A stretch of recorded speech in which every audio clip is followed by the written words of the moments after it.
আমার ফান্ডিংয়ের দিকটাও দেখতে হয়, আবার আপনাদের দিকটাও দেখতে হয়। সুতরাং যেটা ভালো হতে পারে, সকলের পক্ষে গ্রহণযোগ্য, অ্যাকসেপ্টেড, সেটা নিয়ে আপনারা করবেন। আর বিজিবিএস কনফারেন্সের আগে এই ট্যুরটা যদি হয়, যেটা আমাদের যেতে হচ্ছে ফর মাদার, কারণ মাদারের জন্য আমরা সকলেই গর্বিত, এবং এতে বাংলা গর্বিত হবে, দেশ গর্বিত হবে। সুতরাং ওদের অ্যাকসেপ্ট করেছি, আমি যাচ্ছি যেহেতু, আমি অমিতদাকে বলবো সবার সাথে কথা বলে নিয়ে যাতে ওর মধ্যে আরও দুটো অ্যাডজাস্ট করে দেওয়া যায়, প্রোগ্রাম করে আমরা বেরিয়ে চলে আসবো। তাহলে কি হবে, আমার 1 বছরের প্রোগ্রামটা হয়ে গেল। প্রতি বছর তো বিজিবিএস নিয়ে আমাদের কিছুটা পাবলিসিটিও করতে হয় বা কিছুটা ইনভাইটও করতে হয়, এটা দেখে নিই।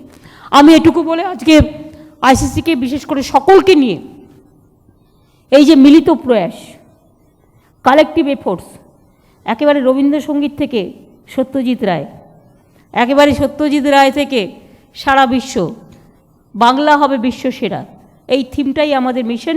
এবং এই থিমের সাপোর্টেই আমি মনে করি আপনাদের এখানকার প্রেজেন্স আজকে একটা বড় প্রেজেন্স, এবং রিয়েলি আমরা খুব happy, we are delighted, we are honoured, we are deeply honoured, we are delighted.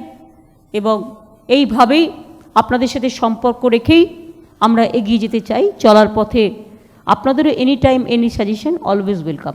আমি এটুকু বলে আপনাদের সকলকে বলি, সবাই রবীন্দ্রনাথ বলেছে, আমি একটা না বলে খারাপ দেখায়, আমি লাস্ট বলি, চিত্ত যেটা ভয় শূন্য, উচ্চ যেটা শির, where the mind is with the fear and the head is held high. মাথা উঁচু করে চলুন, আমরা সবাই এগিয়ে চলি। এগিয়ে যাক বাংলা, এগিয়ে যাক দেশ, এগিয়ে যাক সারা বিশ্ব। ভালো থাকবেন, আপনাদের সকল পরিবার পরিজনের সকলের কল্যাণ কামনা করি। আমি শেষ করছি। Thank you so much.